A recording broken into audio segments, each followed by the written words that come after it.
gentlemen, welcome to Military History Chronicles. What's up, Will? It's cracking, man. How about that, man? We got a bunch of stuff going on today. Oh, man. Holy crap. You got the 80th anniversary of the D-Day landings. We'll talk a little bit about that, of course. You know, I already did a show on that by itself already, but, you know, we still could touch on it since it's the actual anniversary. And then you had IFT4. Did you watch any of that footage? I got to watch the replay. I haven't recorded. I missed it. I missed it completely. Wow. I cannot believe what they were able to accomplish today. Oh, man. Did they fix a docking problem? Oh, no, that's Starliner. No, yeah, excuse me, not Starliner, mine. That docked. I'm talking about the Super Heavy. Oh, and the big boy. The big boy, yeah. We'll play some clips from that. But you know what? Hey, let's start off with this. Since it is D-Day, and since this is on YouTube, and I'm not monetized, but if we go offline for a minute. Screw it. We'll be back. Here we go, guys. Here we go.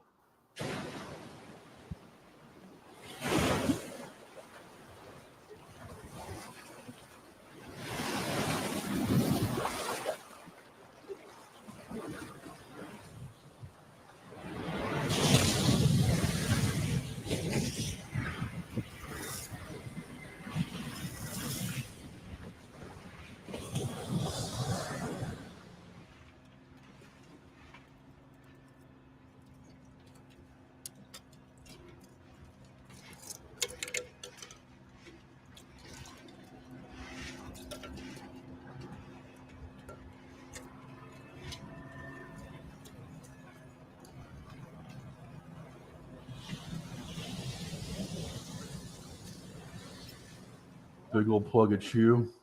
Clear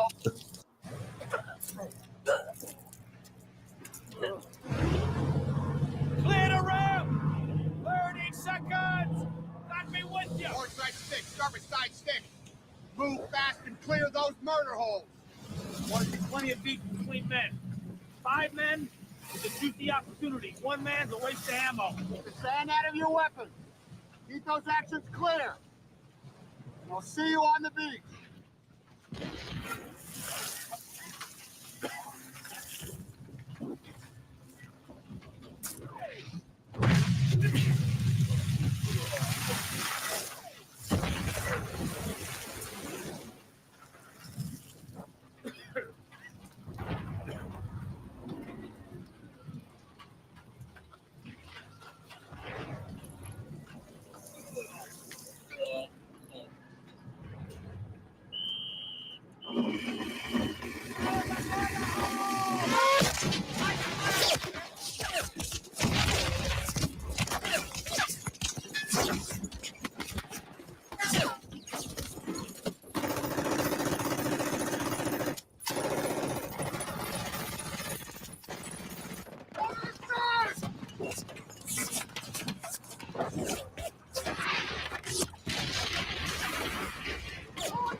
between us and the Almighty.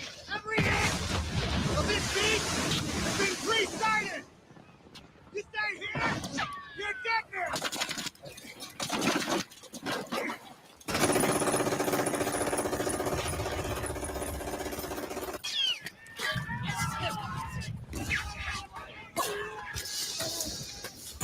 Mama! Mama!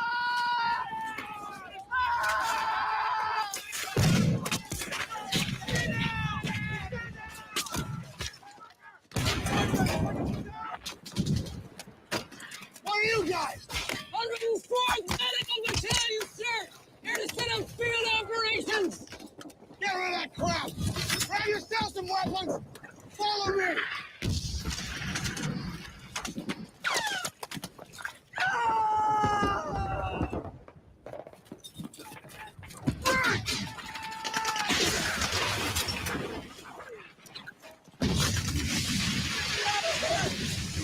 I'm hit low! Navy Beach Battalion, sir! I gotta clear these obstacles! Make holes for the tanks! All the unresponderies is a channel! Order, sir! You go somewhere else! I'm clearing this one! Come on, Briggs!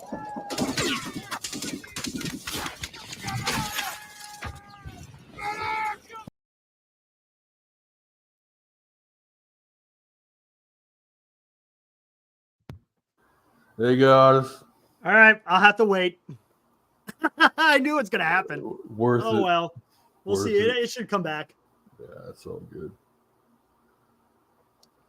Do I keep playing? Screw it, man. Why not? I mean, they don't give you a strike for that, do they? Just go when they I come think. play. Hold on, let me check my email. Let's see what it says. Probably just say copyright or something like that. No, normally last time it wasn't that. It was just I had to stop.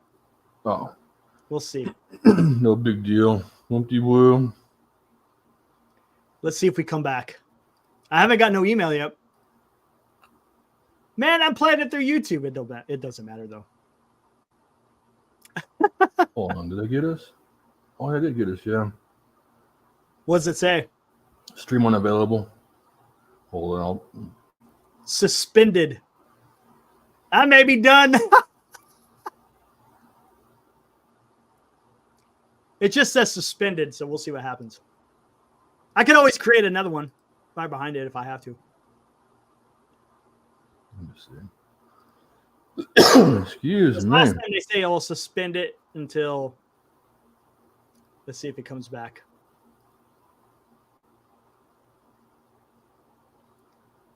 Yeah, I just said suspended for policy violations.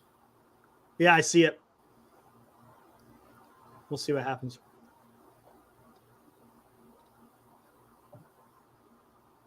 It came on pretty quickly last time. Why did it take No, about? it was a few minutes, wasn't it? Yeah, it was a few minutes actually, about 10 or 15. Yeah. And it switched back on. No big dealio. You guys have got some heat down there, man. Oh my God, it's so hot. It's 95 degrees outside right now. Over here. Let me see.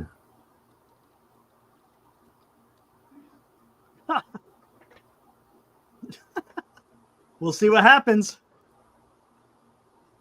Policy, what? Isn't that some bullshit? I know. The guy has it on Twitter. I know. But wouldn't you think, though, that you would want more views for... I know. Hey, we're back. Hey! There we are. I know. You would think so. All righty. Anyways, that gives you just a touch of what what Hollywood has interpreted about what the D-Day lands. I mean, that is. I remember when that first came out, and it was like, holy crap, man! That was an That's intense probably the scene most back in the day. intense. Exactly. As far as war scenes, I don't know if there was a more intense The only other one I could think of is about a year later, We Were Soldiers came out, and that scene where the guy's legs slough off from the napalm. That's the only thing. Oh yeah, that was pretty nasty. Yeah, that's pretty much the only thing I could think of other than that one. But this was a protracted. I mean, it was almost that clip right there is that the guy posted was like 9.5 minutes or something. I mean, it was just straight up carnage for 10 minutes straight, and you're just like, what is going on, man? I remember they were having a debate about that back in the day, about the graphic gore in that movie and whatnot. It's funny. Nowadays, that's nothing. I know. 1917 was a great movie. Absolutely. That was a pretty great movie. Yeah. Like, I mean, we kind of talked about this before. I mean, it's amazing. Will, 80 years ago. 80 freaking years ago. Time is flying, man. I know. And it sounds like they really did a good job in France. Oh yeah, they did. Honoring all the guys. They did the parachute drop today. Yep, they did. Let me get my. There was a bunch of stuff they did. Hey, what's going on, Glenn? Yeah, we're back, guys. We had a YouTube didn't like us for a second. It's all good. Here we go. What is this? 80 years. Oh, there we go. I should not get suspended for this one. This is good. This is from the French president. I got some respect for that guy. You know, got some respect for this guy. Yeah, I like the guy. Here we go. Monsieur Hilbert Margol, Monsieur John Wardle, Monsieur Robert Pedigo, Monsieur Calvin China, Monsieur Edouard Berthold, Monsieur Dominique Critelli, Monsieur Bill Casassa, Monsieur Victor Chani, Monsieur Raymond Landsberg, Monsieur Richard Stewart, Monsieur John Kenyon. Au nom de la République française, nous vous faisons chevalier de la Légion d'honneur.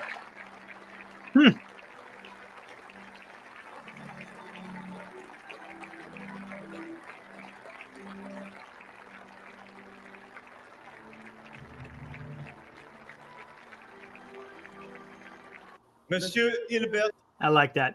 Yeah. And I like what he said. You set us free. I like that. And the sad part is one of those guys actually died on the way over. Oh, really? Yeah. What a shame. Oh, we're going to get into this a little later. Oh, and this. Oh, man. Oh, yeah, this 97-year-old here.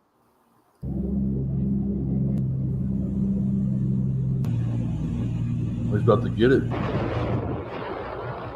It's not the static line, but hey. It's a C-47 right there, too, with the invasion stripes. Love it. During the actual D-Day drop, though, they would have only been at what? A couple of thousand feet? Something like that? Oh, if that. Yeah. 1,500. Kind of face plants there. That's all good. You can't peel PLF like you used to. Guy looks in really good shape for being 97 years old. 97 years old, man. He looks in shape. Nobody got hurt. Bravo, guys. Bravo. You look good. You can have a beer with that old boy, but he's got some stories. Right. Yeah. Look at that. He looks, I mean, look at him. 97. He looks, you know. It's okay, Tom. Everything is okay. You still got it, man. He's got it, man. Give him a gun. Oh, we'll get into that. Tom Hanks talking about filming Saving Private Ryan. Look at this. That's kind of an eerie sight right there. Isn't it, man? And like I told you the story, the photographer who was taking all these pictures during D-Day, they got so excited when they're developing it. They did it too soon. And like 90% of the photos were destroyed. And there was only a few that were remaining. And this is one of them. Look at this. So you're in this water, got to go through the water. And look how much beach is from the end of the water all the way to the heights. Yeah, you're stuck. You're screwed, man. That's why the first wave took the casualty rate on that was just like units were taking 50%, if not more. You heard of the story of the Bedford boys, right? Right, yeah. Yeah. I mean, that's the whole little small town of Bedford, Virginia, had all their men in one division, hell, in one regiment, I think, of one division, and a lot of them were killed. I think 20 of them were and don't forget, after that first wave, a lot of these guys driving those Higgins boats, they were getting spooked, so they were letting the guys go before, and they were falling out into high water, and they were drowning from all the gear that they had. Yep, and hey, here, look, you got to pay tribute here to the Canadians. We be prepared. Heavy on the beach! This was the biggest operation the world had ever seen. He'd already served in the First World War, earned the right to stay home, raise his children. But how could he send those boys into battle and not be by their side?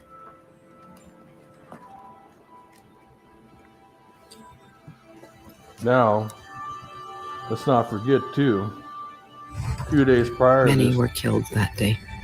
Anzio. Yep. One was my father. Major Archie McNaughton was 47 when he died on D-Day, the invasion that marked the beginning of the end of the Second World War. So that guy had already served in World War I. And did we get killed again? Oh, Don't tell me we got killed again, did we? No. I don't think so. No, we're good, I think. Right? Yeah. Damn you two. I think we're good. That was nothing. That was from the Canadians. Yeah, we're good. We're good.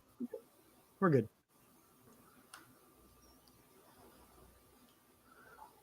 We had Anzio, and we had I mean, it wasn't just the Americans that were part of this invasion. Canadians played a huge part. Same thing with the British. Yeah. I mean, they played a huge. I mean, I think I might have it in here somewhere too. Oh, this is fit. No, that's not one. Where is it at? This guy. 80 years ago today, 1215 over Normandy, Captain Frank Lilleman of the 101st Airborne. But what the Pathfinders did is they had the first ones in. They were the first ones in. They had to establish the landing zones for the gliders and also for their paratroopers, so they knew where to rally and to where to jump. They were literally setting up these little beacons. Yeah, these little exactly. homing beacons. Exactly. He became the first American to set foot in Normandy.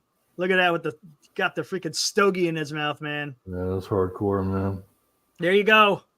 80 years ago today, paratroopers Tommy Longren, Johnny Hale of the 101st posed for the camera before their combat jump. A lot of the Mohawk Warrior. Yep, a lot of the airborne guys did that. I think there's something called the Filthy 13, right? Yeah. Yep.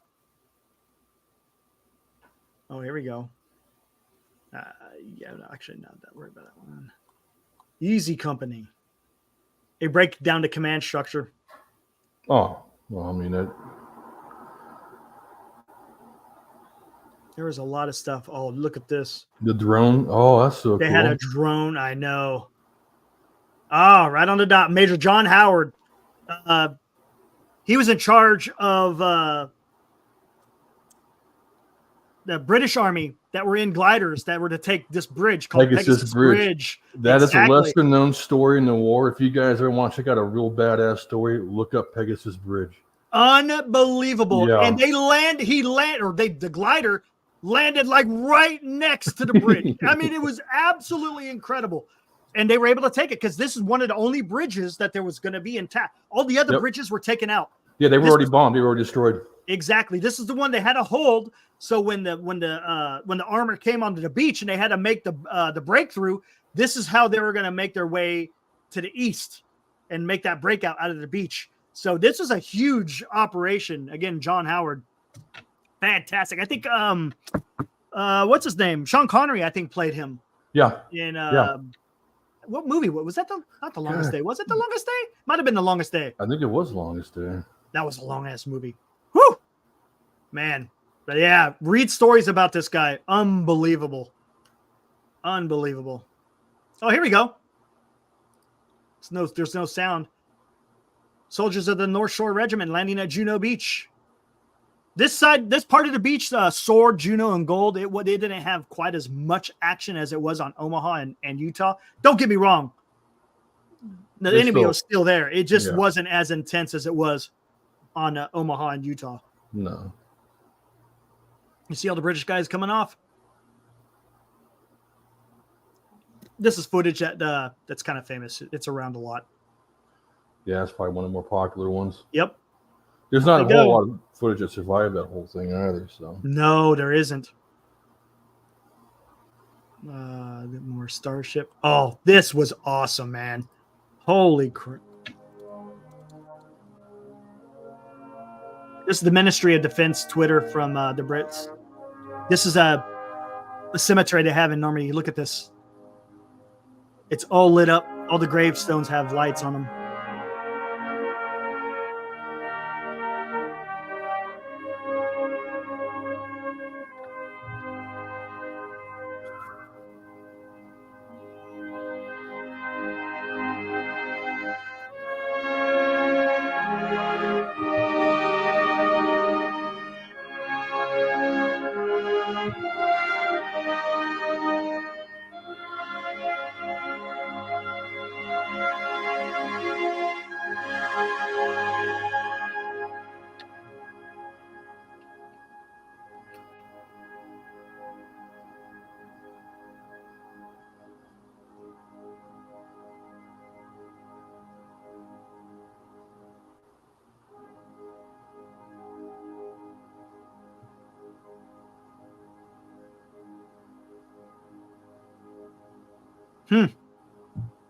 Did you see that guy was born? When was it? Like freaking Jalal. He was from Jalalabad. Yeah, so you know what that means. Pakistan. Yep. That's crazy, man. Mm. Hand salute. Yep. Paying more homage to the vets. These are British guys.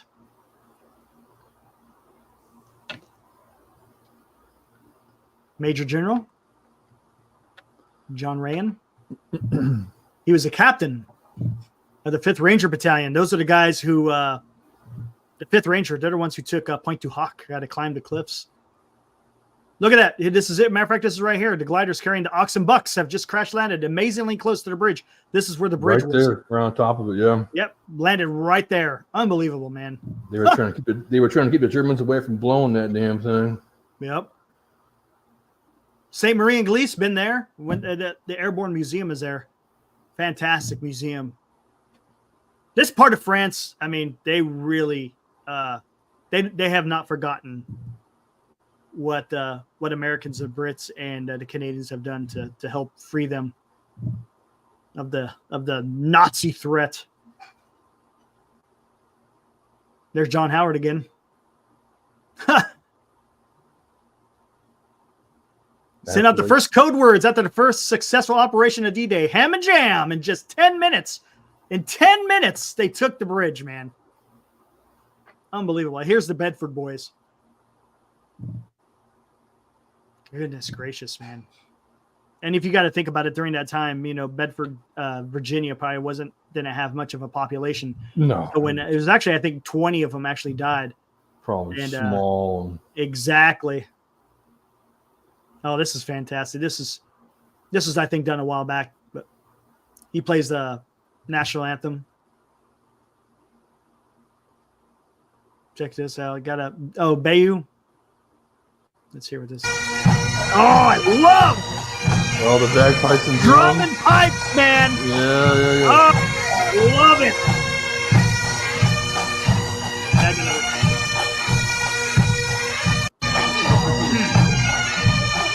Listen to that. That's one thing I want to do. If I go to Scout, I want to see the Royal Scots dragoons. Love it, man.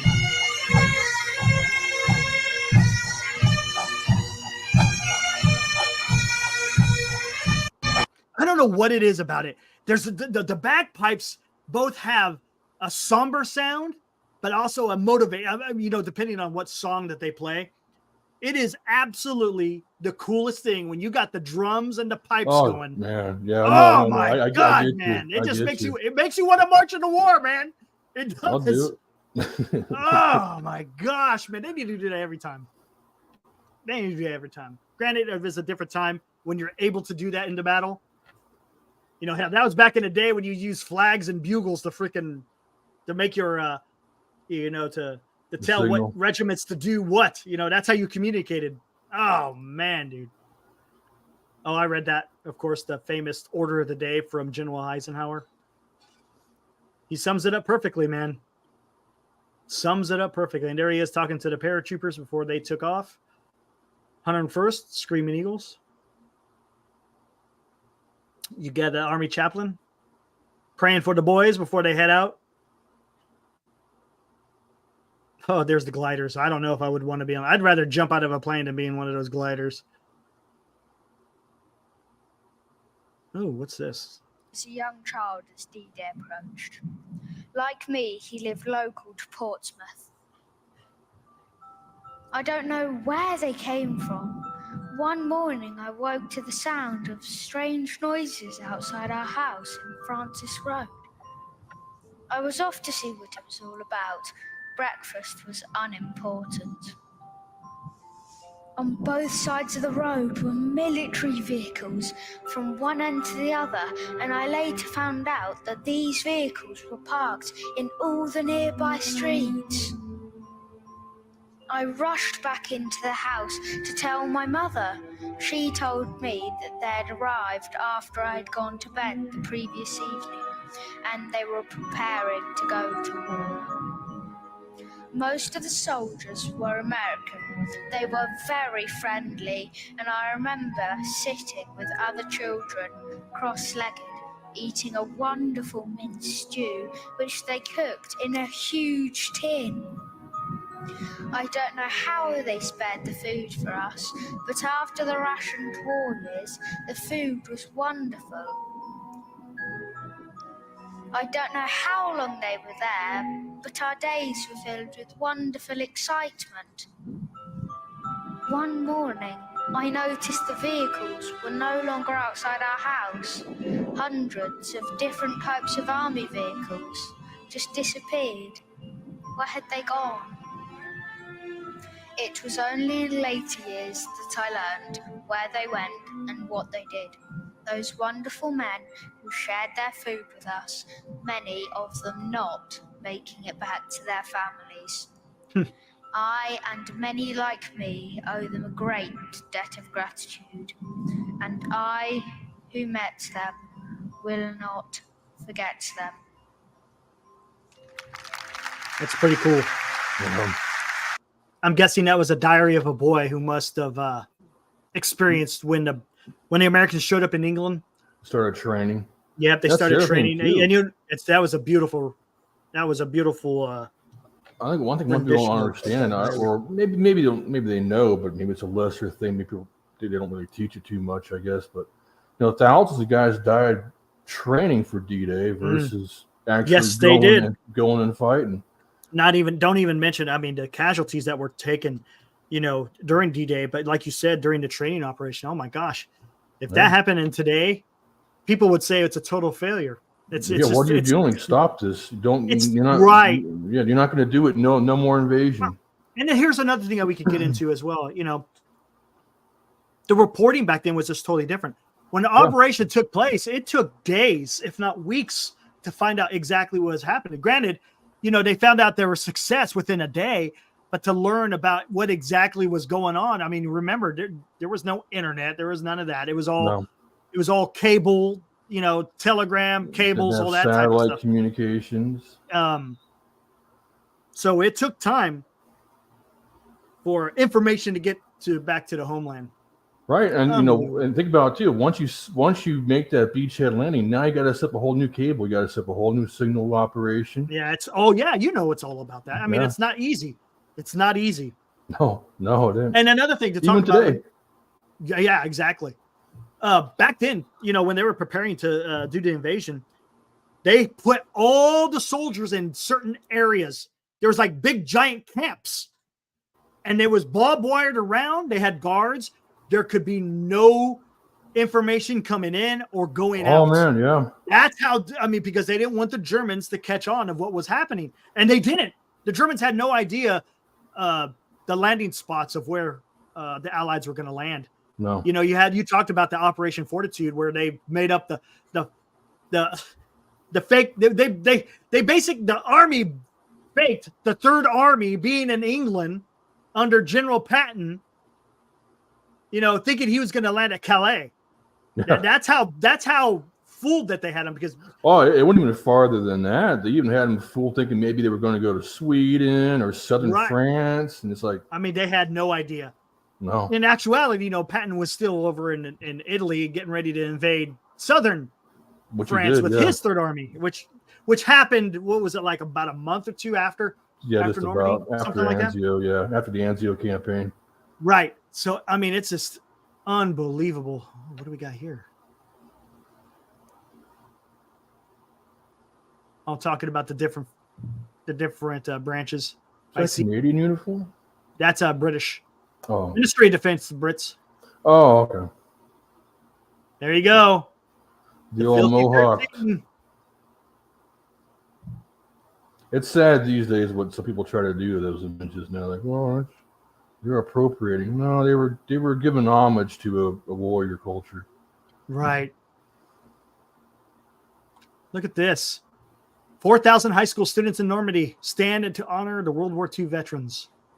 The area of northern France, that's 100%. That's I witnessed it.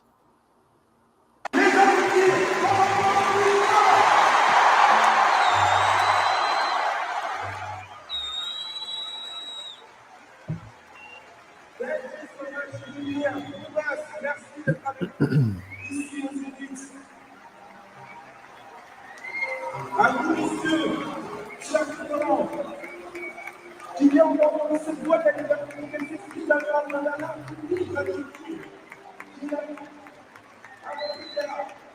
c'est la et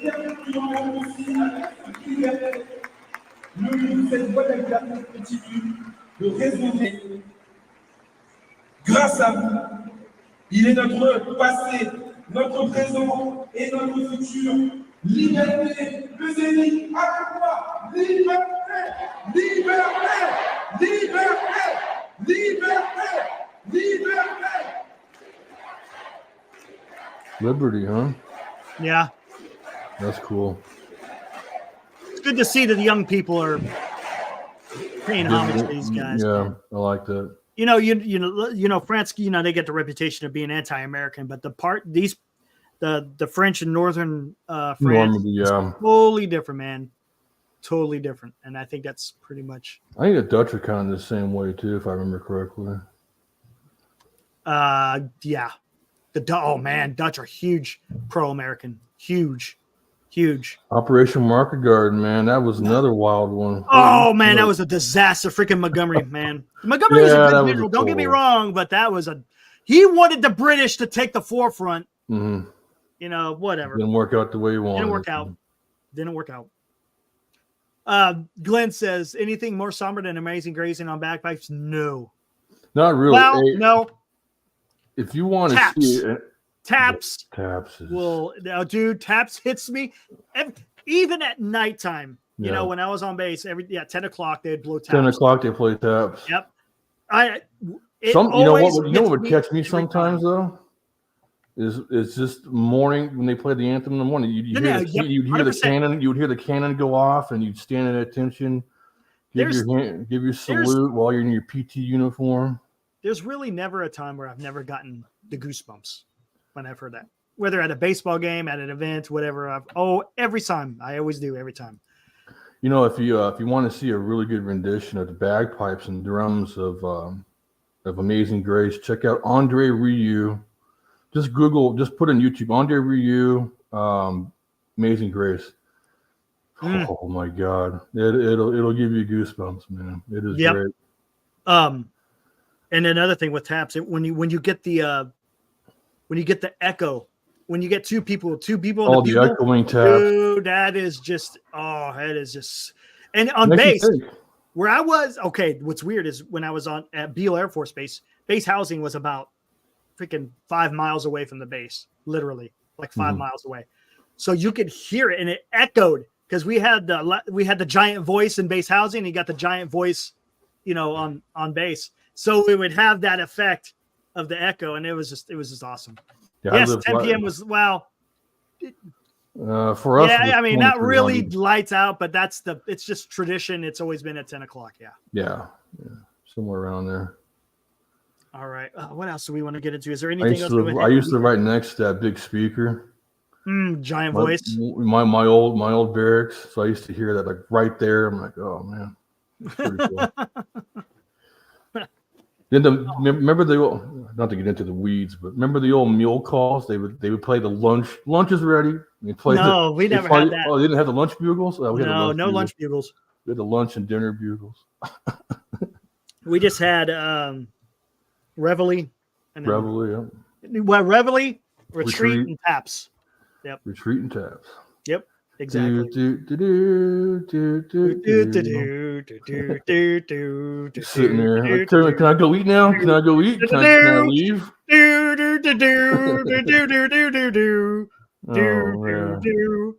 Yep. Good memories. Oh my goodness, man. Oh, and don't forget the traffic jams when it was happening. Oh yeah. Stop. Gotta get out of your car and salute, man. Yep. We just had to stay in our car. We didn't have to get out. Oh, you had to stay in your car? Uniform, right? Oh, okay. You want to know? I'm not going to try to pronounce it. It's German. Weihenstephaner, yes, that is a great German beer. Recommend Fantastic, dude. Weihenstephaner is that Lowenbrau, and I think Warsteiner are one of my favorites. Ooh, Hacker Shore. You know what I like? You ever had Leffe, the Belgian beer? Yes. That's really good. I also like Erdinger. Yes. There was another one. What was it? They make Erdinger makes a what they call they make a dunk, but they also make what they call a Rouse beer. It's a smoked beer. It's an actual smoked beer. Interesting. And it's actually very good. It's a smoky beer. That's all you could. It's like you would smoke like a piece of meat, right? But they're smoking beer. It's really good. Interesting. I haven't tried that. I'm gonna have to try it. I'm gonna have to try. Yeah, they actually sell this at Rayleigh's, man. Oh, nice. They sell it individually, which is not so bad. I'm not gonna. I don't drink a lot. I just have one occasionally. Oh, what else? What else do we want to get in? That's pretty much. I guess that kind of covers. I'm not gonna even get into President Biden being in there. Oh, shit. Did you by chance read the Time article? That was pretty bad. That's really bad. I mean, come on. Could you imagine reading that if you were Xi Jinping or? They didn't have to read. They know who. They didn't have to read. Well, I mean, they get all the intel report. They know how. They know who this guy is. That just tells you. I mean, without a teleprompter, the guy is not going to be able to. They're not going to be able to. They can't run this guy against Trump. They're going to have to find someone else. Oh gosh. Is there someone else running? Is there someone else? Who the hell knows, man? I don't know, but they're good. This guy wins again. You know, damn. Well, I better not say it. Well, I mean, we already got spinning once, but whatever.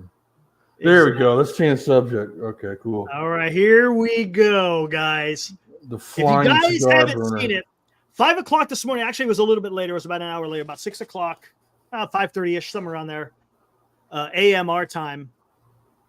SpaceX, as you can see right there with that little clip, we'll show it here, the full thing here in a minute.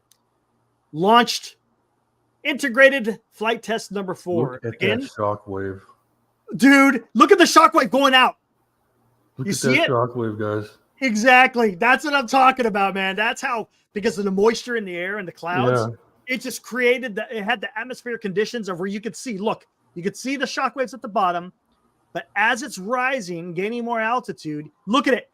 Look at the clouds, because there's clouds. You can't really see it. There's clouds all around, and it's affecting the clouds. Unbelievable. Anyways, right there is the booster, right, up to the grid fins. Hold on. Wait, it'll repeat. This one actually was missing one engine, didn't light. So from the grid fins down to the motors is the booster. From the grid fins on up is the ship. These two will separate when they stay separate. We'll show that here in a bit. But what they were able to accomplish today, well, here, let's just take a look what they were able to do. Unbelievable.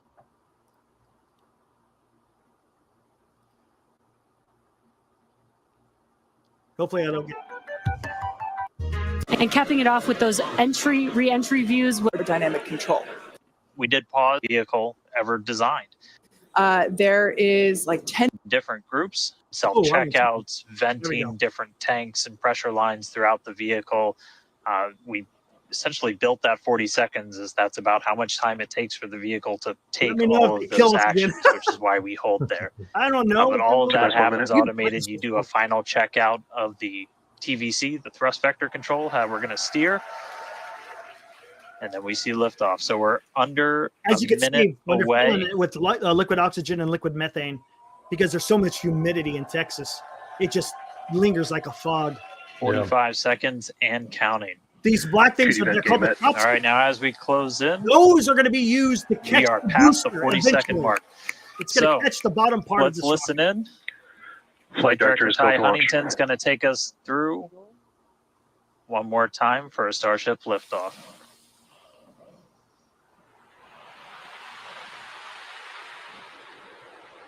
Pyrex. T minus 15. They shoot that water to prevent any kind of accidental 10, emission of methane. 9, 8, 7, 6. There goes the water 5, deluge. 4, 3.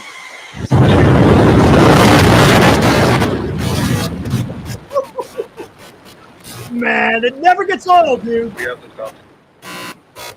Listen to it overmodulate. As you can see, one engine is out on the outer Vehicle ring. is pitching downrange. Look how quick that thing jumps off the pad. That thing does not weigh. Look at the shockwaves. Look at the shockwaves. Look at that. It's just cutting a hole in the sky. All right, 30 seconds into flight. The rumbles are still building here in the Raptor's nest. We're seeing 32 out of 33 engines lit on the Super Heavy right now. These are the grid fins. That's what helps. Coming up shortly is going to be max Q, that maximum aerodynamic pressure as we go uphill on the vehicle. The grid fins help to control the booster when it gets into the lower atmosphere. Max Q. The technology into this rocket. All right, we just passed through max Q, so we're going to continue on up. We still have about a minute and 30 seconds until we get to stage separation. Starship now flying faster than the speed of sound. I was doing it a long time ago. Unbelievable, man. Maximum. All right, so you got a couple of views. You got some ground trackers in your top camera there. You're looking down from the top of the booster in the bottom left, and then a camera in the top flap of the ship looking back in the bottom right. So getting a couple of different looks as Starship heads uphill. Once we get the hot staging, a lot of things happen all at once simultaneously. We're going to light the engines on the ship, starting with the RVACs first, and then the three center sea-level engines before we're separated. Look, all of that how much fuel is on exhaust gets board on the plumed out the booster? side of the hot stage. This and is then how much the fuel ship is will on the separate ship. itself. All but the three center engines on the booster are going to shut down. So the booster never stops its thrust while we go through this hot stage maneuver. After that, the booster is going to do its flip, start heading back, and then the ship will be on its own power on its way to space. So that should be coming up in just about 30 seconds from now. So they're chilling the engines. And as of right now, still looking like 32 out of 33 Raptors lit on the booster. And we'll start to see those stagger down. They're going to turn off in banks, so you'll see the lights on the bottom left screen of the engines that are active start to turn off in different groups, and you'll see those three center ones lit. You can see the grid fins are adjusted because they're getting ready to launch or get ready to light the ship engines. You can see them. And there it goes. There goes the booster. Stage separation confirmed. Look at the booster lights its center engines, and now it's flying back to Texas. And it's going to make a water landing in the ocean. They're not catching it yet. Hot stage confirmed. Ship under its own power. Booster boosting back. Looks like all 13 are lit. Kate, we got a booster on the way back to the Gulf and a ship on the way to space. Acquisition signal. Standing. This is just, I'm telling you, Will, this is just amazing. Look at the speed. Look at the damn speed on this thing. Ship power Absolutely. telemetry nominal. All right, the first stage currently performing the boost back burn. This is expected to last a little over 1 minute. This propels the booster back toward the coast, taking it to a landing in the waters of the Gulf of Mexico. As you can see on your screen in the bottom left-hand corner, we were only using the 13 center engines from basically from here on. Boost burn shut down. Heard confirmation there. Good boost back burn shut down. Stage 2 tank pressures are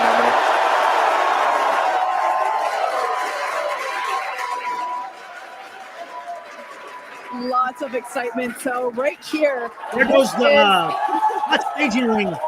They jettisoned it. This is our view of the jettisoned hot stage. As we mentioned, this is a temporary fix to help reduce the weight of the booster, the super heavy booster. Future iterations will have a lighter weight integrated hot stage structure that won't need to be jettisoned.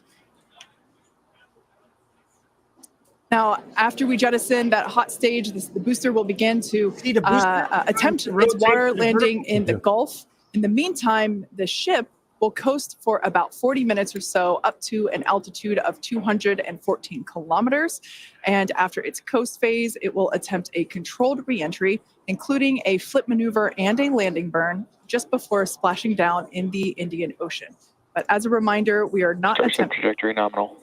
Good news there. Trajectory is looking good for the ship, which is on the right-hand side of your screen.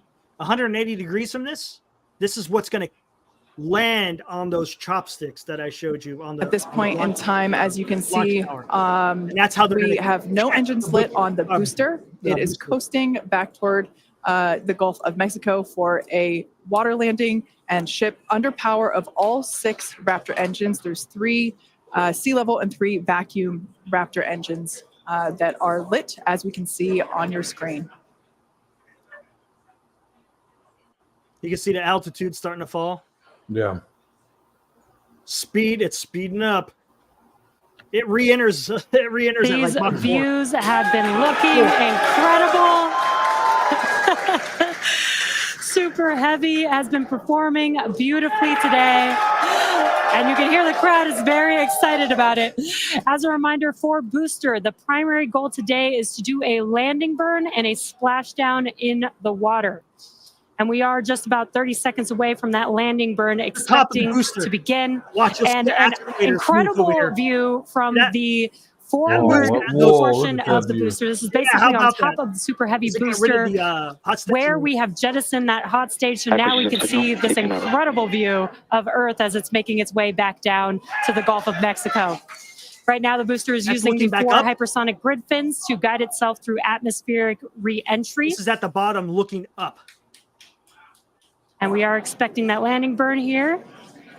Look at that. Over 4,000 kilometers an hour. It's starting to reduce because you're hitting a thicker air of the atmosphere.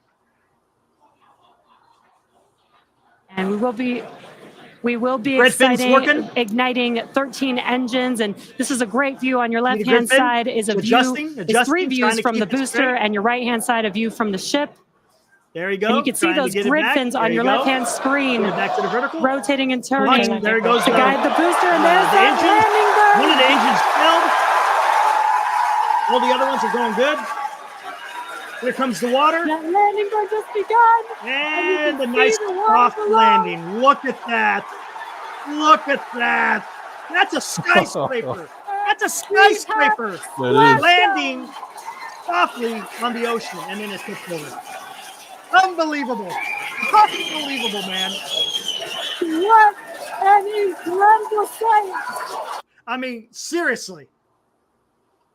How only someone like Elon Musk and the people he employs can accomplish something like this? Unfortunately, that's the truth. Unfortunately.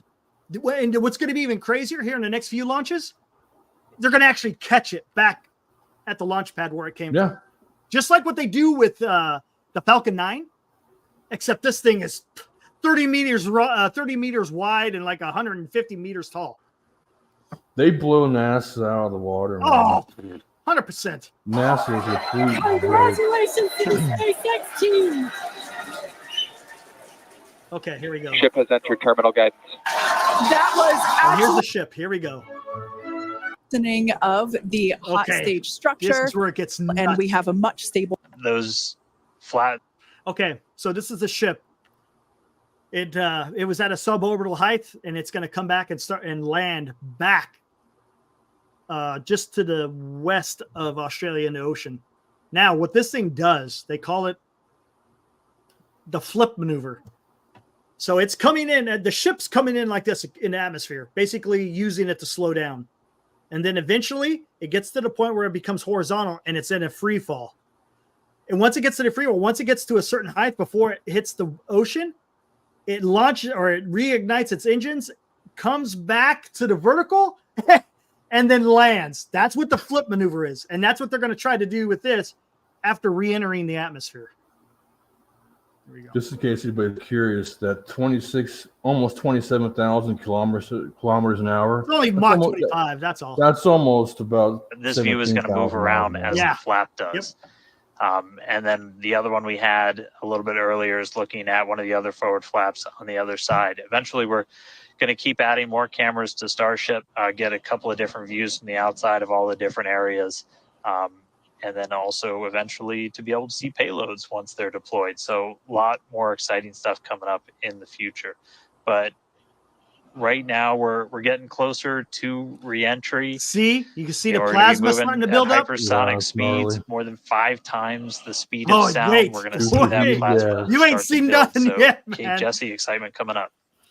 Yeah, as you can see with that view on your screen again, high def brought to us by Starlink. We can see the plasma beginning to build anywhere else the ship is getting closer to the Earth's atmosphere. The outside of the spaceship let's when talk it a little bit re-enters the about how atmosphere. Starship will survive re-entry, hopefully, and control itself. Exactly. We've been talking about SpaceX this entire flight test. There's 18,000 hexagonal ceramic tiles surrounding the bottom portion or the Earth-facing side of the ship. Through 100 kilometers altitude, good altitude for entry.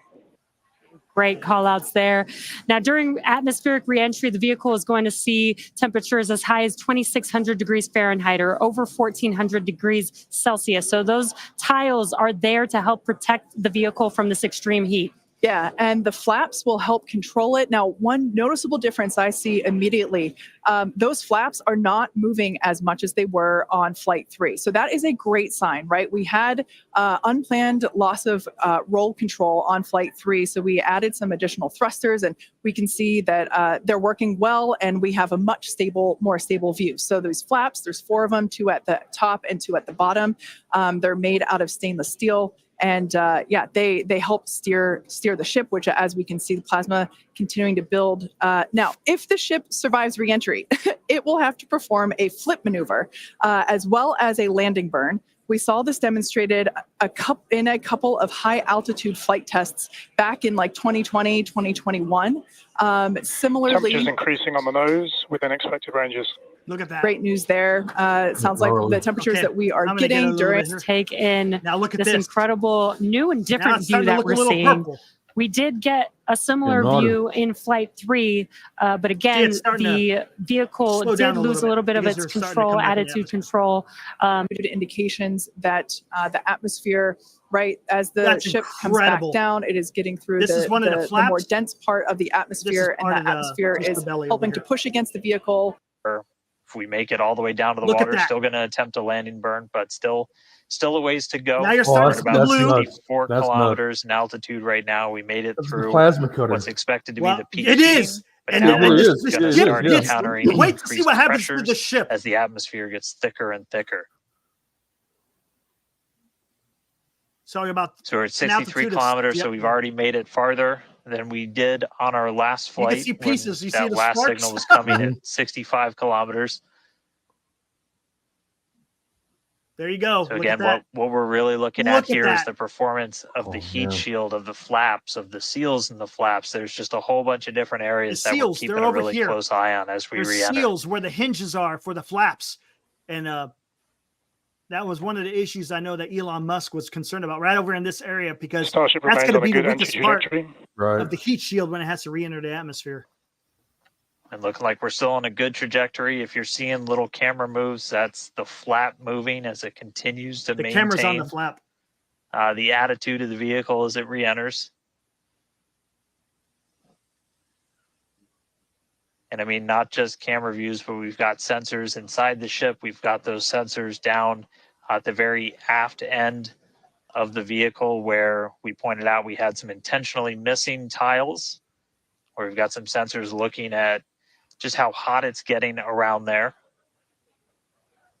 This thing's made of stainless steel. So even when you lose tiles, it still has the dexterity. Where if you had any kind of a breach, it wouldn't be great for reusability, but wouldn't be critical for actual making it through the reentry into the landing. Look at that. Now you see this right here?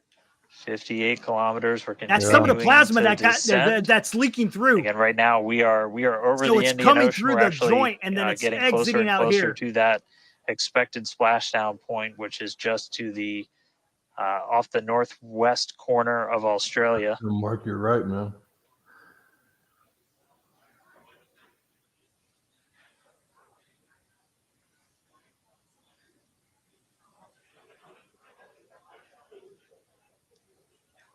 And if you keep an eye on our speed, the speed is dropping. We're hitting the thicker part of the atmosphere now. The speed's going to start dropping precipitously. We're going to start getting to transonic pretty soon, and then after that, we'll get into subsonic, where we're moving less than the speed of sound. Ooh, man, that's wow, what a light heat. show so far! Look at that. That's nuts. Look! It gets even. Look at this. Oh. Yes. Oh, toasty. Yes, it's getting toasty. Wait, just wait, dude. External temperatures are starting to come down. Again, and it's still holding its attitude. Right at one of the forward It's not flaps. going out of control. It's still holding it, even though chunks of steel We're are flying off strategically this putting thing, some cameras it's around the still vehicle holding to its just attitude. look at the different areas. Look at that. Looks like we got the flap starting to come apart a little. Look at that. Yeah, it does appear that we have a little bit of burn through there. We can see pieces of the vehicle flying off. What a show it has been. It's been like watching Interstellar or something. This is wild to see this. Look at that. But you the can see ship through the is you can still see through the skin. coming down. You can see the stringers. Which is incredible to see. It's how far can it go? That is the question. Keep your eye on the altitude in the bottom right-hand corner. We're at 54 kilometers right now. Now, ultimately, the data is the payload today. We've been saying it multiple times. Our teams are sitting, reviewing this data live, learning where the hot spots are. As you can see, there's an obvious hot spot there with the flap, and learning how we can improve this design. The goal was to get as far through this high heat re-entry as possible. Ideally, we'd love to make it all the way down and perform that landing burn and flip maneuver, but we may not get that far today. We will see. Again, this is a test, and we are gathering as much data as possible, visual data as well, which we can see here. We are getting a lot of debris covering the camera on your screen, but we can still see some of those sparks and flames from that high heat as ship is making its way back down to Earth. Ship now at 50 kilometers and closing. The good news is we still got, looks like that camera lens just cracked. Camera lens cracked, yep. It's safe to say ship's getting a little beat up, but that's to be expected on a test flight. We are still learning how to improve the ship for total survival and recovery of the high heat re-entry. Now you're getting into the. I'm honestly impressed that we're still getting this live view despite how much debris is coming off of this flap right now. The fact that we've got it is good news. And I may have jinxed it. I apologize. Look at that. It's back. We are still going. And the teams here at SpaceX are excited as you take a can look at tell the by attitude of the cheering ship. Behind That's us. where it needs to be. There's still a sizable crowd here at Mission Control Center, Hawthorne. Pretty soon you'll start seeing it go horizontal. The splashdown is expected in just about 4 minutes and then it will from flip now. to the vertical and then land. That's what it's supposed to do. We're still moving. We still have live views. Starlink is Vehicle doing an incredible approaching job. maximum entry dynamic pressure. External temperatures are dropping. Okay, good news. Those external pressures are dropping. The question is, how much the ship is left? We can't really tell. We can still see some of that particulate coming off And unfortunately, we do have a cracked camera lens, but for any photographers out there and videographers, we know that's part of the gig sometimes. Yeah, and you can see that the speed is rapidly slowing down. That's actually really great news for us. We want the vehicle to be slowing down before it splashes down into the ocean. That'll help set us up for that flip maneuver, engines first down into the water. Exactly. So we have seen this flip maneuver demonstrated on previous high altitude flight tests like serial number 8. Oh, more views, or excuse me, I should say more light coming through the view that we have through that cracked and dirtied lens there. But yeah, so we're hoping that this flip maneuver, and the reason why we can pull it off as soon as we get those views back. If we can get them, if the ship is still around, we will bring a computer is flying the ship dynamic now. pressure. No people are on it. It's not. That is great news. Maximum dynamic pressure being have, the moment in which the vehicle experiences the greatest amount of aerodynamic pressure. Speed still dropping. We're now at 37 kilometers above the ocean. Just like Flight 3, we are targeting a splashdown in the water in the Indian Ocean. And we don't have a live view right now, but because we're still getting data and telemetry, that does tell us that ship is still doing okay, at least. This is the telemetry right here. Mm-hmm. There we got that live view back. The crowd very excited to see that view. Despite not being able to see very much. The fact that it's there tells us the ship is still alive. Yes, and collecting data, continuing to collect data as we get closer and closer to Earth. Yes, now 30 kilometers, now 29 above the Starship Indian is Ocean. at 30 kilometers altitude, Mach 2. Sounds like the vehicle's traveling, as we just heard, Mach 2, which is... See how it's going to the horizontal? Looks like we might... I thought maybe it might clear up. It is a little bit now at T plus 1 hour, 3 minutes and 13 seconds into Starship Flight 4, hoping that the ship can hang on. It's probably potentially hanging on by a couple of bolts and threads, but it's still going, and that is excellent news. That deceleration is looking incredible. We're about to go under 1,000 kilometers per hour. Yeah, it looks Starship bad is at there. 20 kilometers altitude. Yeah. Watch. Now, keep in mind that even though we can't see anything, the data itself is what we really are. Starship is subsonic. Subsonic, they're telling us There it's you go. traveling Going below back to the speed of horizontal. sound. It's still doing what it's supposed to do. After getting chewed up, coming through the atmosphere. It's That still movement doing it. means the flaps The are flap. actuating. I think we can Flap. see something. It's still there. The flap is still there. This is a nail biter. But we are, unfortunately, we can't see through the lens, but we're still getting the feed. Starship is now 11 kilepters over the ocean. All this data is incredibly important. Even Look if, at that. you The know, flap is it still breaks up right operating. now. It's still Okay, operating. you can see that flap actuating through the glass. Operating. I don't know how they did this. Starship is passing through 10 kilometers altitude. Okay, the next milestone will be initiation Look how much this of the chewed up. flip maneuver Look at and that. landing burn.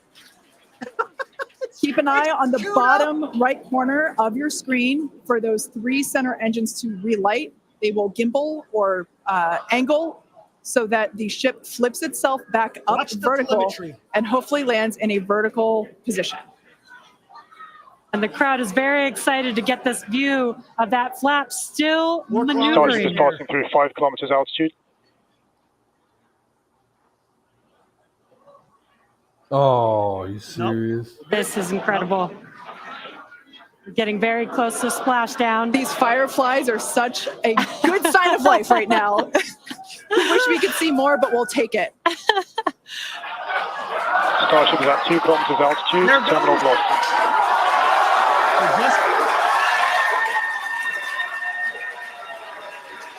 Zero kilometers. Startup for Starship. There you go. There go the engines. Goes All to the right, boost. good news It there. flipped. The flap is operating. It's at the vertical Landing and burn a startup. soft water landing. I can't believe it, dude. Look, there's the splash. Starship is in landing burn. Unbelievable. Landing burn, Shepard. And then it just collapsed. The landing burn shutdown was commanded. Holy smoke, man! Oh man! Are you serious? How, man? How did they do that? It got literally chewed up coming through the atmosphere. You know what's funny? It's not funny. The Space Shuttle Columbia 20 years ago, they had the same thing happen to it, where plasma was cutting through the whole damn thing. Mm-hmm. But that thing disintegrated in flight. Meanwhile, this thing here, just like, you know what? Screw it, man. That thing was built to last. Oh my god. Well, there's a difference too, because this thing's made out of stainless steel. The Space Shuttle wasn't made out of stainless steel, so that it was made out of aluminum. If it was stainless steel, I mean, it may have still broken up just because of where it got hit, as far as where the impact, but it got chewed up. I mean, they're going to fix that, of course, to figure out how not to allow that plasma to get into those joints.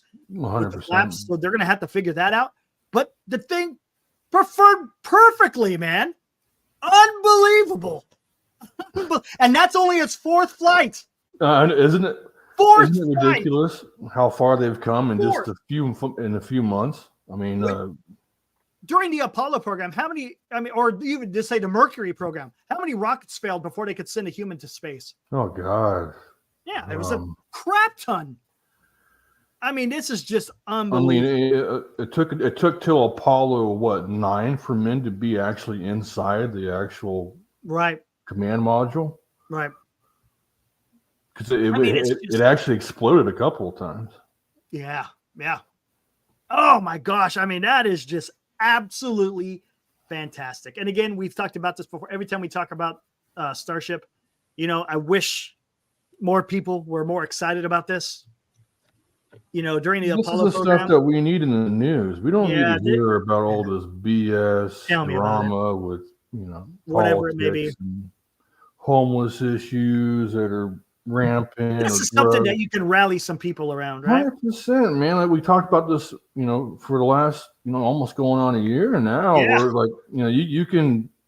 This is something where you can get behind as not just as an American, but as a global community. Absolutely. I think that's something that we're missing in this society as a whole. Apollo brought together so many people. It did. It 100% did. Everybody. And it wasn't just Americans that brought together. It brought the entire world together. Like, it did. Okay, we're going to the freaking moon. Okay, this is cool. This is what we need, man. And we need more of this. And this is the rocket that's supposed to return us back to the moon and eventually to Mars, which is it's just unbelievable, man. God. It makes you exciting, man. It's so cool to see something like that. I know. Oh my gosh, man. Just from the time from launch all the way until when the ship landed, I mean, it was just unbelievable. It's almost a shame because I remember 12 years ago or 10 years ago, what was it? Someone said we would be on Mars by 2014. Yeah. Well, oh goodness, we're finally heading there. It looks like. Oh, look at this! This is great. You're gonna love this. Hold on. Hey, what's up, PK? Hey guys, appreciate everyone that's joined. Sorry I haven't paid attention to the chat. I've been watching the video of what we've been playing. Got Chardall in the house. Yeah, I see Chardall in there. Appreciate it. Thanks for the support, guys. All right, hey, check this out. Eric L.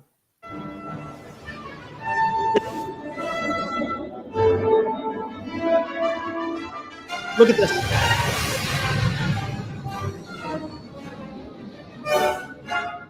Yeah.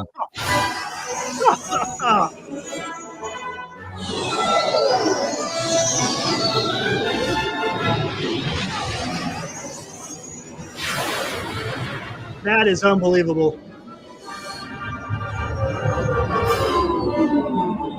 Look at it in burner. Wow. They want to get rid of that thing. And they want to get rid of it. That is a bad machine. Meanwhile, they just had another F-35 crash not too long ago. Yeah. The pilot was able to eject, but yeah, I saw there was some footage where it crashed out in the desert. The F-22, man. My God. I know. Let's see what else we got in here. That is some Millennium Falcon stuff, though. It is, man. Just switching. It's all that vector, the vector controls they have in these engines. Oh, it's awesome. I think the only other plane that has is what, the Sukhoi Su-27 or something like that. I don't think it has thrust vector. I think the Chinese knockoff of the F-22 does. Okay. What else we got in here? Oh.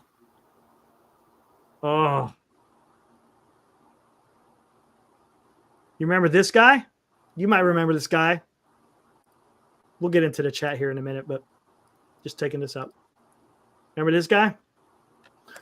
Yep, my favorite guy of all time, man. Roy P. Benavides, Master Sergeant, Medal of Honor. He was in Special Forces in MAC-VSOG, and he is probably one of the greatest badasses of all time. Question is, would you do it all over again? That's the most famous question of all. I would tell they'd pay me for answering that question. I make a lot of money. Would I do it all over again? I'll answer you in this manner. There'll never be enough paper to print the money, nor enough gold in Fort Knox for me to have to keep me from doing what I did. I'm proud to be an American, and even prouder to have earned the privilege to wear the famous green beret. I live.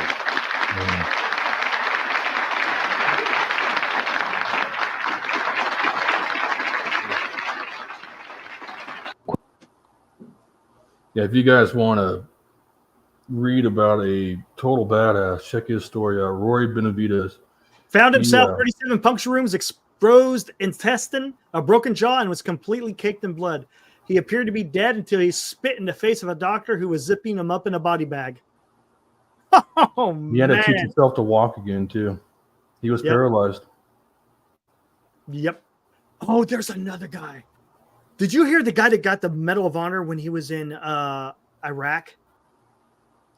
Which and the one guy had a great speech. Oh, what was his name?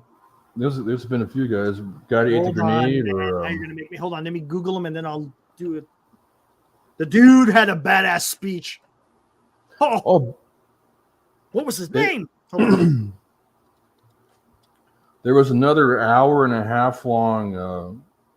The people from the 173rd released another hour-long video of combat footage from Afghanistan, the Battle of Wanat, and some of the other battles today. What was his name? Who was it? Was it? If anybody's interested, I'll post it.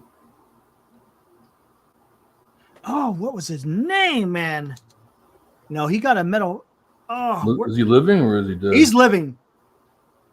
Oh, I don't really know any living out of Iraq.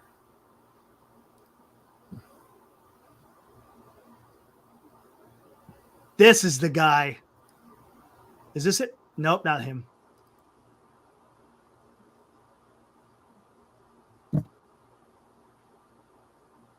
Gosh, dang it.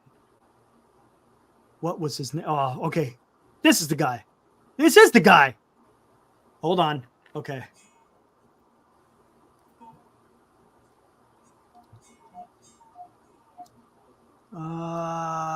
Go back here. Bellavia. Does that ring a bell? Oh, yeah. Battle of Fallujah. Dude was a badass. He got a Medal of Honor? I thought he just had a Silver Star. Got a Medal of Honor. And his speech is just got a Silver Star, by unbelievable. The way. Jesus, I shouldn't have said that. You get a Silver Star, you're a freaking badass. Certifiable. Certifiable. Soon, PK. I am doing my research. I'm going to make... That's not the right one. Damn it. I want to make sure the first one's a good one. Come on now. We're. It was 106 out here today, PK. It should be 106 tomorrow. I gotta find it when he actually Go gave Arizona. the speech. When he actually gave the speech. There it is. Hold on. Let me see if this is the part I want to hear.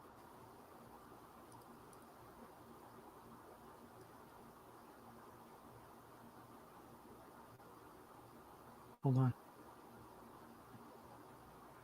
Keep getting these damn moths in here, man. What the hell? Oh, yeah, PK. I'm in Arizona. I'm out in Oro Valley.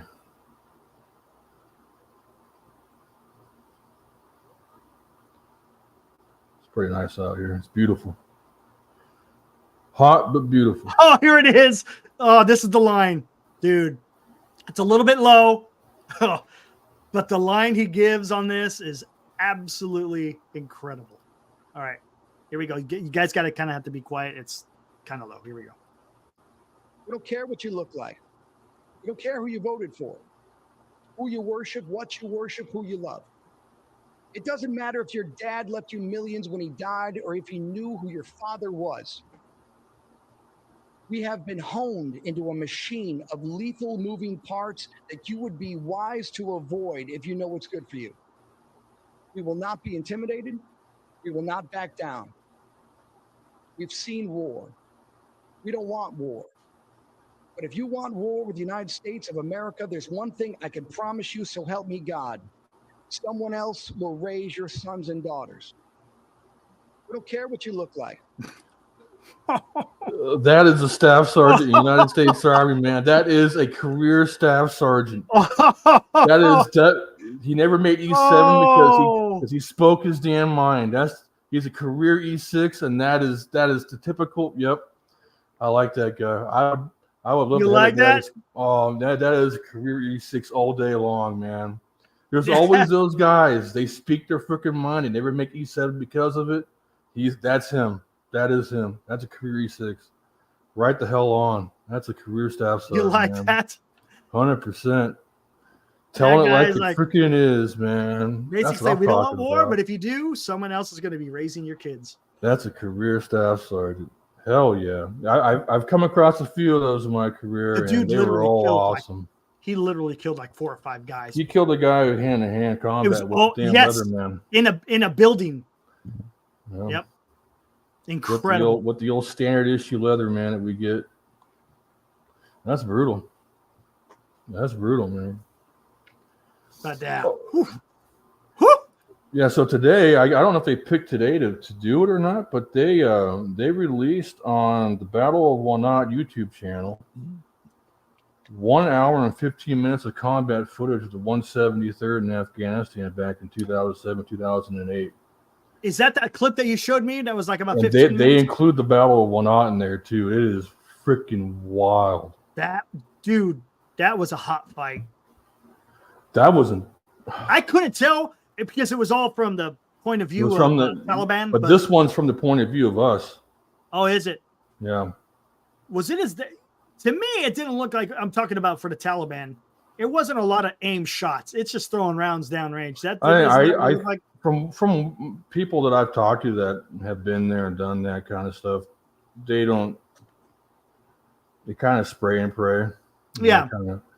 Don't get me wrong. I mean, you still got rounds. Oh, dude, they're still going to hit you if they hit you. But I mean, when they have overwhelming numbers is when they kind of get the balls to do something like that. In that circumstance, there's about 500 of them. Pretty wild. I'll put the link in the chat real quick if you guys want to check it out. Cool. It's my buddy's unit from way back in the day. That was 2007, 2008.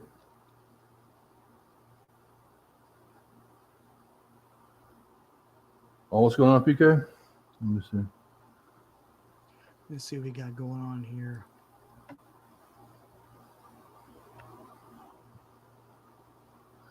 You don't see many career staff sergeants like that, man. I love seeing that. That guy would stick his neck out for you. That's what I mean by that. It's one of those guys who doesn't care about the politics of Exactly. NCO'd him. He's just going to speak his damn mind, do a damn good job, look after his troops. Yep. That is true. What's up, Matt?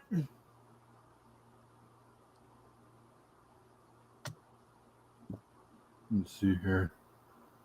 All right, what do we got? Matt to the rescue. They finally climbed over top of you, it looks like. What's up? In the standings.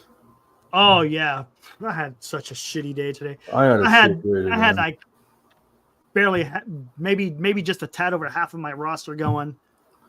Yeah, Pablo Lopez has the bait. Do I start him? I was like, whatever, start him. I drafted him, got to start him, right? And now I have to thank you for Brian Wu, man.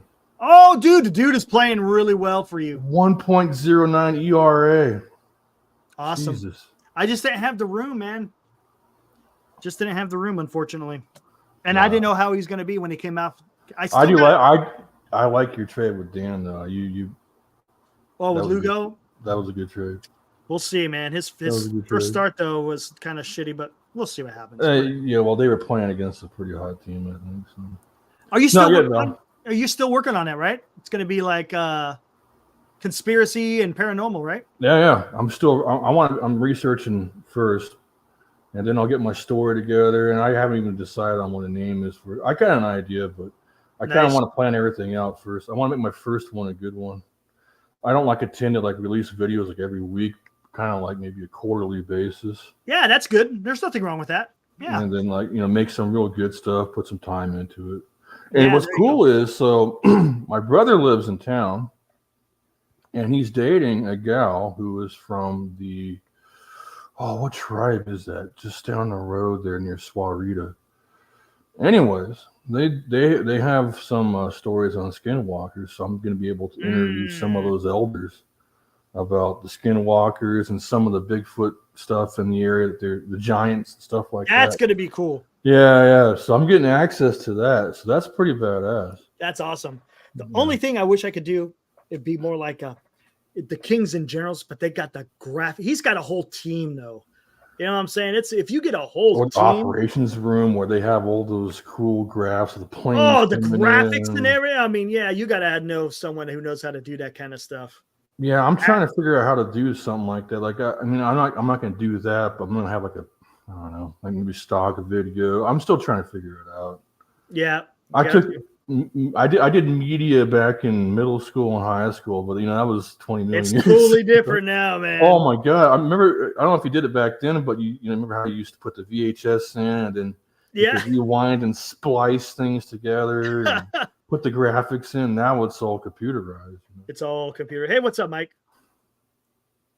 Thoughts on the first woman president for Mexico? It is what it is. Is she qualified? That's all I care about. Is are they qualified for the job? I could care less what sex they are. I just find it interesting. Not too long ago, they were throwing Molotov cocktails at an Israeli embassy, and she's Jewish. Yeah, makes no sense to me.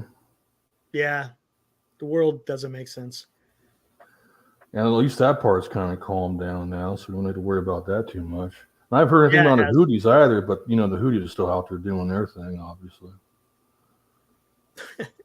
I know I'm not gonna even go down that road. That's not even worth going down and talking about.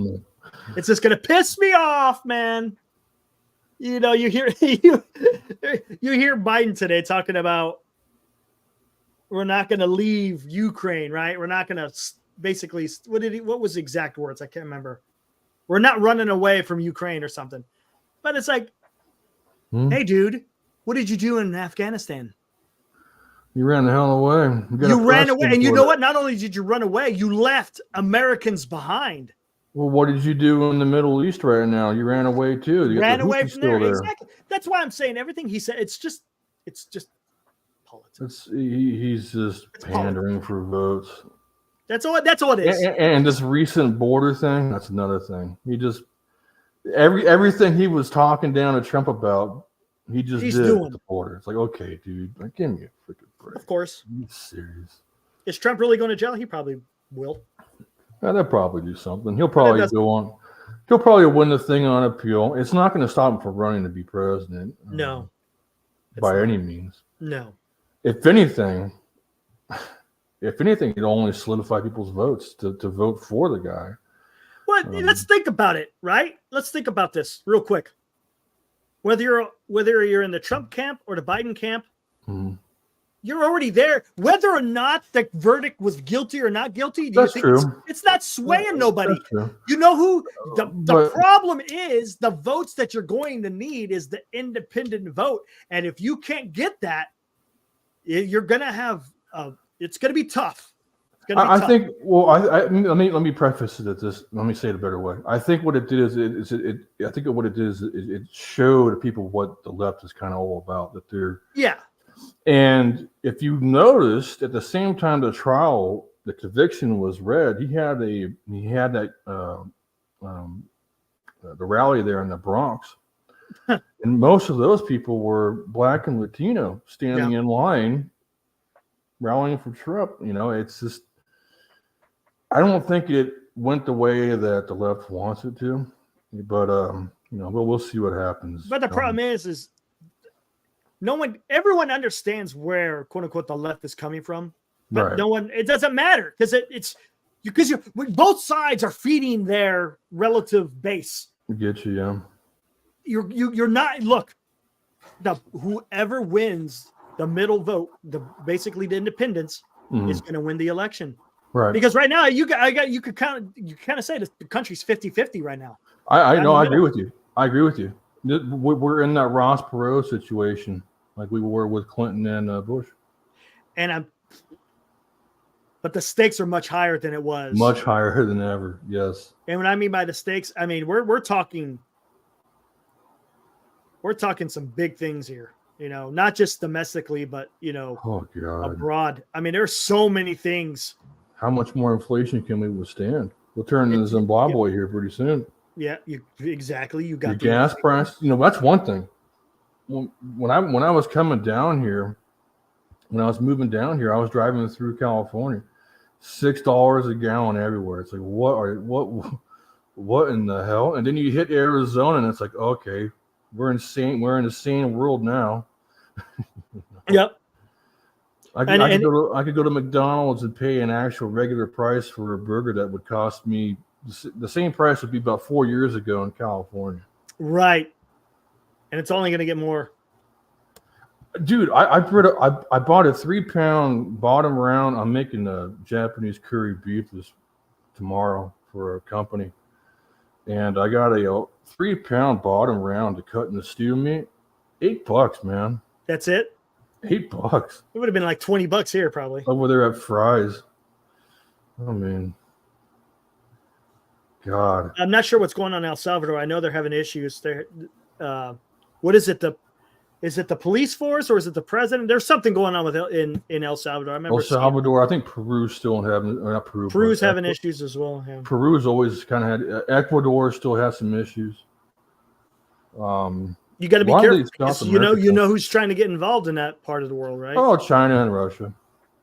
China. In fact, I believe Russia actually sent a private military group to Ecuador to try to put a stop on the cartel. I think I saw something on here. Where is it? Isn't that crazy, Mark? I mean, God, I should have moved here much sooner. What did I see? I saw something somewhere. France is going to send Mirage 2000s to Ukraine. And see, Fossey, that's a thing. Wages here in Arizona is pretty similar to California. Cost of living is cheaper. And Benjamin Netanyahu is going to address the joint session of Congress in July. Really? Yeah. Interesting. Been trying to get my cousin out here. It's too hot.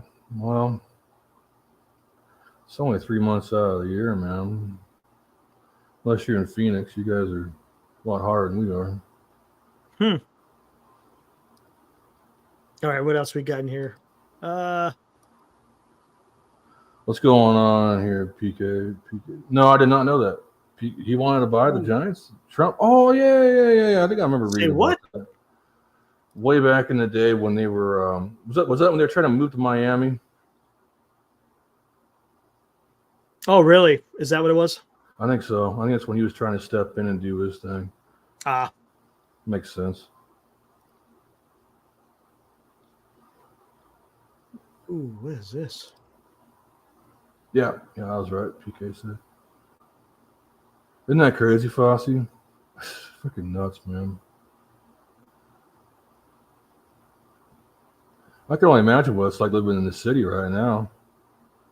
Back when I was living there in San Francisco, man, I was paying out the yang for groceries. I mean, for just living there. God, yeah. Most of my paycheck went to damn living, man.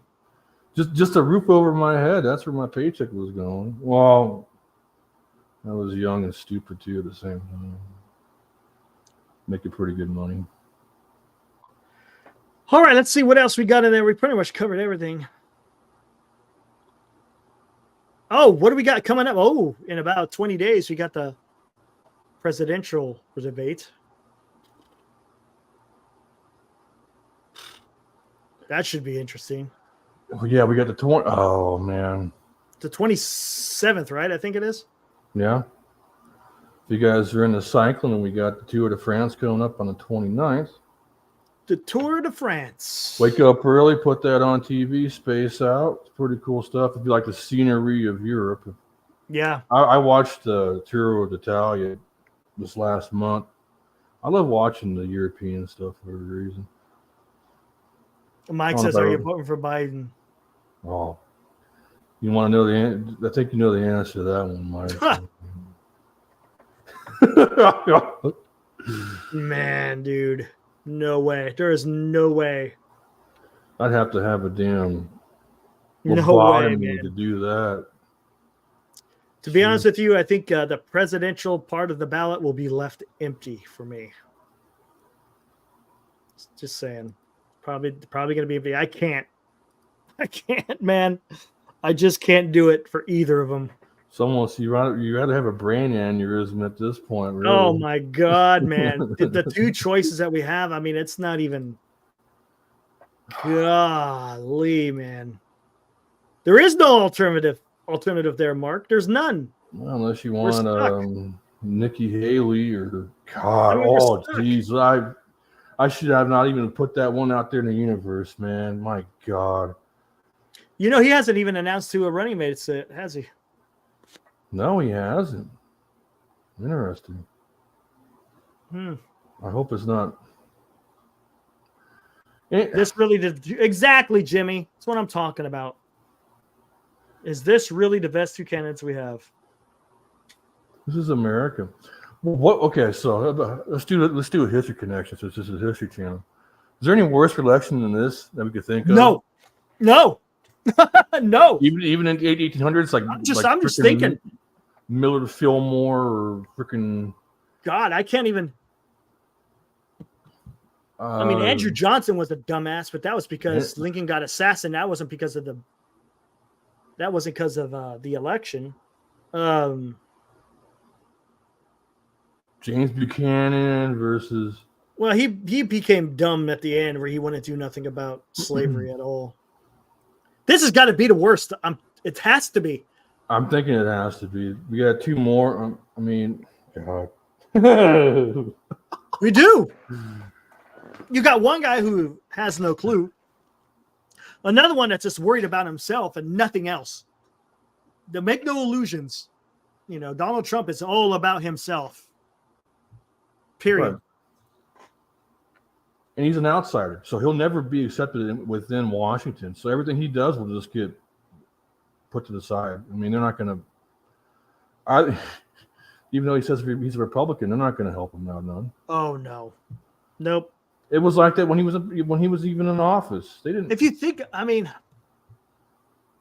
the problem is, you know, what would be beneficial to him if he just shut his mouth. Fucking right? A. Pick and choose, man. You got to pick and choose your battles. You just can't always going out there and just looking like an idiot, man. Very early on in my managerial career, I used to always be one of those guys that was like, boom, punch you in the face. Uh-huh. Very early on, I ended up getting fired. But I had a mentor throughout my career who's an older friend of mine. And through him, I kind of learned death by 1,000 cuts. You don't have to always go out there and just go, bam, I got you. Right. Subtle, death by 1,000 cuts. They'll bleed out eventually. Be presidential. Keep it cool. Don't get emotional. If you get emotional, they win. You lost it. 100%. Exactly. You're and that's spot what he on. does. He gets up there and he just goes, "You guys do this to me." Blah, blah, blah. That's an emotional response. Don't do that. Yes, it is. You can't do that, especially running for the highest position. You're the most powerful man in the world. And if you're going to go up there and if you're going to point out their bullshit, then you better have a solution for that problem. Right. How would you solve it? How would you shut them up? Okay, how are you going to do that? In what way? What in what capacity? Otherwise, it keep happening. Right. So is JFK the greatest president? No. Not JFK? by a long shot. Not by a long shot. No, I don't think so. I really like Thomas Jefferson, not just some of the stuff that he did as a president, but I think just him as an intellectual, his writing. Yeah, he was very good. He was very philosophical. Very philosophical. Yes. I think he could have been a great leader too. I think he wasn't really known for being a leader. He was just known for being smart. Smart guy. Learned. He was learned. Got a lot of good people in history in this country. And unfortunately, it looks like we're wiping our ass with it. Yeah. Yep. Don't get me wrong. Everyone has their issues, but that's the problem. Is they focus on just the negative. That's this country, though. You just focus on the negative. Can we get away with that for once? Can we? No, we can't. Can we not report on okay, cool, I get you. The murder that happened yesterday sells, but what about this damn SpaceX stuff? Can we put that in the news? I mean, can we highlight? And the only way it's going to be in the news that they're trying to go after Elon. 100%. Yeah, they're going to say it's a failure. Oh, his rocket failed. It's like, do you even look at him? He failed there. Yep, exactly. That's what they're going to say. Meanwhile, look at Boeing. Boeing struggled like a mofo today. They launched at the same. Those cocky mofos. They launched on the same day as SpaceX. Yep. And they had it. They almost didn't freaking complete their mission at all. Yeah, I know. They had some issues going on with their spacecraft. Oh my God. The Starliner. That thing's been having issues. Starliner ain't gonna do nothing. I know. Held together by duct tape, just like the rest of their aircraft. I'm scared to fly, man. I know, right? Especially if it's a damn 737 Max. Oh my God. Anyways. Exactly. We talked about it all. Let's see where we go in here. I think let me put on this guy here. There we go. Yeah. Getting close to the end here, guys. All right. Well, guys, I appreciate you guys joining. Did a little show today. Had to talk about D-Day. We got suspended for a little while showing the intro to Saving Private Ryan, but man, that just does a fantastic job showing what these guys had to go through during. Could you imagine though, like today with all the damn drones and videos and everything? Could imagine what it must have looked like if they had that. I mean, that just must have. Oh my God. From what I heard, it was like the ships literally stretched from one coast to the other. I mean, it's just incredible. Yeah. And they did that without radio. Yeah. Hand signals. Yep. Lights. I mean, you got hundreds of thousands of ships out there. Unbelievable. Drive on with the mission. Exactly. And then of course we had to get into SpaceX, man. You got to anytime they do anything with super heavy, man, we got to talk about it because that's just too damn cool. If you guys are in the moment of looking up some more of the D-Day kind of stuff, check out, I believe the Band of Brothers put together a compilation of all of their interviews with the old boys. And I'm pretty sure it's either on HBO Max or it might be even on YouTube. So check Nice. that one out. Yeah, check it out. And if you haven't, hell, watch Band of Brothers. Great series. In fact, I believe Sergeant Garnier and Babes' return to Normandy is actually on YouTube. It is. They interviewed where they talked to, not only that, I think Malarkey went too. I think it was Malarkey, Heffron, and Garnier. And Garnier, yeah. Yep. I think they all went back and were back to the areas of where they were actually fighting. It's unbelievable. But yeah, I mean, just watch maybe the first 3 episodes that kind of deals with basically D-Day and shortly thereafter. So if you want to take a gander, man, that's fantastic. If you really want to get a taste of what the paratroopers went during D-Day. Yeah, highly recommend it. And of course, you got the classic The Longest Day if you want to watch the beach landings. And of course, they had some of the paratroopers. I mean, they had everything. They got the British, the French, the Germans, the Americans. I mean, it's pretty. It's like a 3-hour movie. It's an epic. It's an epic movie. Anyways, guys, you guys can catch me on tomorrow. I think we're going to go on at 8:30 after Giants play Game 1 in the series against Texas. And then, and then we'll come on here. Who knows when? They might do all right tomorrow. Maybe. We'll see. We'll see. They're going in with a little bit of momentum. We'll see what happens. Rangers kind of suck right now. Yeah, exactly. Maybe catching them on the right time. We'll see. Maybe they try. But then again, this is Bochy's old club. Maybe he wants his team to get up. He might want his team to get up. Hey, we ain't going to let these damn Giants freaking... No. So we'll see what happens. Maybe my next one will be maybe after the presidential debate or something. Maybe somewhere around there. All right, guys. Again, thanks for joining. Will, I appreciate it, man. Yeah, man. And again, appreciate you guys in the chat hanging out. We'll see you on the next one. Peace. See ya.